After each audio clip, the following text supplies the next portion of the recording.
मैं मुतराम नोक्सरी लोइना channel Cina ngasi semjari video se pakhang leisa singi yamna maru video aman haidana me am thamjage madudi khoigi nupa nupi yimba min bagi matang da yek thongna ba launa leina ba ya da ba sigi matang da ha batare masi naharo ke ama pakhang leisa bi ke amana masi gi video se sembio na hairak pa me ama leibani ado ai hanu su khara kumna nei nazarga video se lokot chabani haidan haijari madudi khoigi thain mamangai digi hona khoigi yek taret leiriba asida launa leina ba ya da bagi matana kari gum khara lei aduna pakhang leisa singna khoigi nupa nupi makhoina khangna zuruba ke ama yek thongna badigi kaina bani khangde lapthokna bani khangde ke ama tawnai ha batare adu ba hari basi yek thongna bi matang yam luna khangjilu daba natragana khangmu daba ha batare nushi ba ha basi dabo khoigi nupi natragana nupa dagi maithong du da khoigi makse mangang ni luwang ni ha basi akhoina uba ngamdaba khangba ngamdaba maramna nushi nuwangi matang de masi kitang thamoi kaininga oiba ke ama yawe ha batare aduna yek ke matang ji video sembiro haidana habirakpani akhoigi yana maroina yek thona basi thana digi ahalaman singna adigi lai haktak tigi haitare masi ngak tuna lai basi ge maroina masi ge maram di akhoigi hariba yek mase launa leina basi makhoina polakpa masa masu singda apapata ke ama habedi masada akhoigi kitang shon bani khangde kahane soina bani khangde adu makhara oibi yabagi chance yam wang haidan thaina mamangai digi hona masi ngak tuna lakpani habitare masi scientifically wena su proof oirba adugumba amasu oi habitare masi yenguraga de akhoi gi maithai gi yek ke si thani gi ahalamasing thamami base adugi mate kayani khumang chawsil ba habitare yamna khangai ba adugumba ma oina su mayam su ngasi mo adum launari yanari habitare adun haire yek khongna bai matang ja masi gi matang da video se lokhat chabani thamjaning ba mana akhoi gi mayam su khanduning bi khoi gi pikhra balamdam manipur hariba laipa asigi lairiba mising ji yam bana te habitare adubu prithvi da pikhra miyoi kang asina akhoi sport ni khangde kala vidya ge matang de khangde akhoi mingchat porak pa kya ma thengnaram ban habitare masi amoram da habitare ge masi akhoina thani ge ahlam sing nei pai po sing na ngak tu na thamami ba yek thokna ba habitare ko masi launa leina ba yate haidan thamami ba se masi gi mahi su oi ge dra ha se ai ge channel sigi market gi ma da thamjege madudi hairi ba yek thokna ba masi launa ba se akhoi ge angang je akhoi ge masa je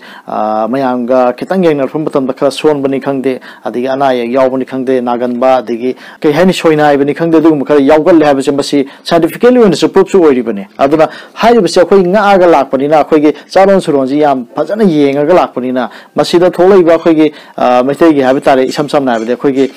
kanglup si goina polai ba masa masu singja masa mo phaba tik law ba habitare mayam ge tang yeng na pa khara tonga le base masi ge mahi chawna le bam thoi haidana sum thamjabani aduga loina na akhoi ge hari ba ye thona base ahang ahalaman ke amad hange madudi akhoi ji yek thongnai haiduna akhoi gi pakhang li sa singna launa leina rure ato makhoi ji ngak thongna bukai upai lege na hangba matam dadi masi ahalama sing haibir pa matam da yek thongna basidagi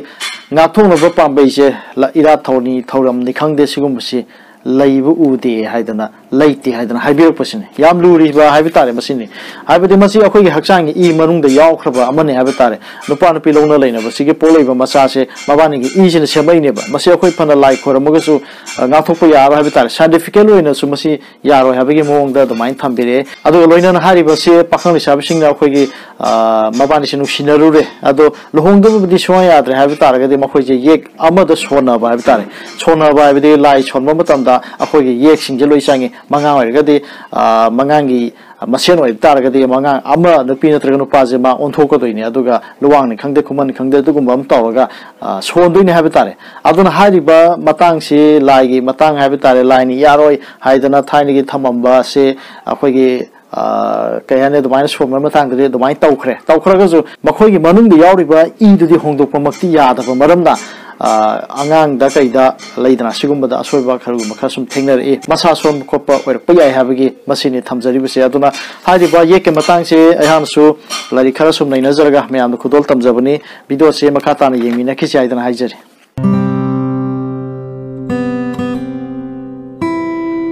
पृथ्वी की चौखलबा मियोय कांगलुप फुरुपसिंगी मागी थाक वांगलबा मचत मनात लैनबगुम मैतै अखोयगिसु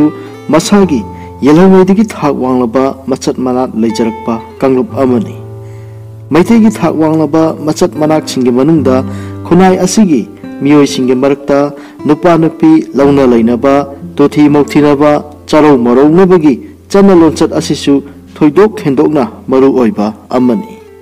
ꯑꯁꯤꯒꯨꯝꯕ ꯆꯠꯅꯕꯤ ꯍꯥꯏꯕꯗꯤ ꯃꯩꯇꯩ ꯈꯨꯟꯅꯥꯏꯗ ꯅꯨꯄꯥ ꯅꯨꯄꯤ ꯂꯧꯅ ꯂꯩꯅꯕ ꯌꯥꯕ ꯌꯥꯗꯕ ꯑꯀꯛꯅꯕ ꯅꯤꯇꯤ ꯅꯤꯌꯝ ꯆꯠꯅ ꯄꯊꯥꯞ ꯀꯌꯥ ꯂꯩꯔꯛꯏ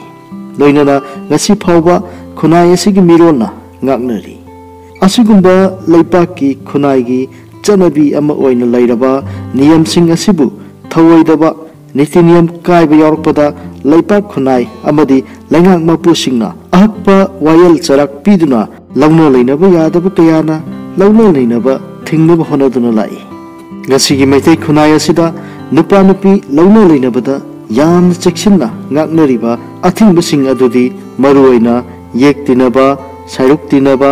ꯄꯦꯟ ꯇꯤꯟꯅꯕ ꯂꯩꯅꯨꯡ ꯄꯦꯟ ꯇꯤꯟꯅꯕ ꯃꯨꯡꯅꯕ ꯏ ꯑꯣꯝꯅꯕꯅꯆꯤꯡꯕ ꯑꯁꯤ ꯄꯟꯕ ꯌꯥꯏ ꯀꯔꯤꯒꯨꯝꯕ ꯀꯅꯥꯒꯨꯝꯕꯅ ꯑꯊꯤꯡꯕꯁꯤꯡ ꯑꯁꯤꯕꯨ ꯊꯧꯑꯣꯏꯗꯅ ꯆꯠꯅꯕꯤ ꯋꯥꯡꯃ ꯂꯥꯟꯅ ꯂꯧꯅ ꯂꯩꯅꯕ ꯌꯥꯗꯕꯁꯤꯡꯅ ꯂꯧꯅ ꯂꯩꯅꯔꯕꯗꯤ ꯂꯣꯏ ꯊꯥꯕ ꯍꯥꯎꯆꯣꯡ ꯄꯟꯗ ꯊꯥꯕ ꯌꯥꯏꯊꯤꯕꯤ ꯑꯣꯏꯍꯟꯕꯅꯆꯤꯡꯕ ꯆꯩꯔꯥꯛ ꯄꯤ ꯁꯥꯒꯩ ꯄꯤꯕꯥꯅ ꯑꯁꯤꯒꯨꯝꯕ ꯈꯨꯟꯅꯥꯏꯒꯤ ꯆꯠꯅꯔꯣꯜ ꯑꯁꯤ ꯉꯥꯛꯇ꯭ꯔꯕ ꯍꯥꯏꯕꯗꯤ ꯌꯦꯛ ꯇꯤꯟꯅꯕ ꯂꯧꯕ ꯃꯨꯡꯅꯕ ꯅꯨꯄꯤ ꯂꯧꯕ ꯅꯠꯇ꯭ꯔꯒꯅ ꯇꯨꯃꯟ ꯂꯨꯈ꯭ꯔꯥꯕꯤꯅꯆꯤꯡꯕ ꯂꯧꯔꯕꯗꯤ ꯁꯥꯒꯩꯒꯤ ꯃꯤꯑꯣꯏꯁꯤꯡ ꯑꯗꯨꯅ ꯃꯍꯥꯛꯄꯨ ꯄꯤꯕꯥ ꯑꯣꯏꯍꯟꯗꯦ ꯅꯧꯗꯥ ꯄꯤꯕꯥ ꯑꯃꯗ ꯁꯥꯒꯩꯒꯤ ꯄꯤꯕꯥ ꯑꯣꯏꯍꯜꯂꯤ ꯑꯁꯤꯒꯨꯝꯕ ꯌꯦꯛ ꯇꯤꯟꯅꯕ ꯄꯦꯟ ꯇꯤꯟꯅꯕ ꯄꯤ ꯇꯤꯟꯅꯕ ꯅꯨꯄꯤ ꯂꯧꯅ ꯂꯩꯅꯕꯗ ꯑꯊꯤꯡꯕ ꯊꯝꯕ ꯑꯁꯤ ꯃꯩꯗꯤꯡꯉꯨ ꯅꯨꯡꯗꯥ ꯂꯥꯏꯔꯦꯟ ꯄꯥꯈꯪꯕꯅ ꯄꯥꯟꯕ ꯃꯇꯝꯗꯒꯤ ꯍꯧꯔꯛꯂꯦ ꯍꯥꯏꯅ ꯑꯈꯪ ꯑꯍꯩꯁꯤꯡꯅ ꯂꯧꯅꯩ ꯂꯣꯏꯅꯅ ꯃꯩꯗꯤꯡꯉꯨ ꯅꯥꯎꯈꯣꯡꯕꯅ ꯄꯤꯔꯝꯕ ꯌꯥꯊꯪꯗ ꯄꯤ ꯇꯤꯟꯅꯕ ꯌꯦꯛ ꯇꯤꯟꯅꯕ ꯆꯅꯨ ꯅꯤꯡꯉꯣꯜꯗꯤ ꯂꯧꯅ ꯍꯩꯗꯦ ꯍꯥꯏꯅ ꯑꯔꯤꯕ ꯈꯨꯠꯏ ꯂꯥꯏꯔꯤꯛꯁꯤꯡꯗ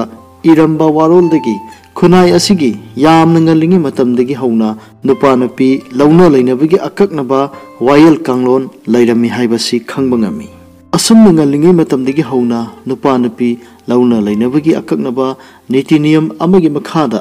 ꯂꯧꯅꯕ ꯌꯥꯕ ꯌꯥꯗꯕꯒꯤ ꯆꯠꯅꯔꯣꯜ ꯃꯇꯨꯡ ꯏꯟꯅ ꯆꯠꯊꯔꯛꯄꯅ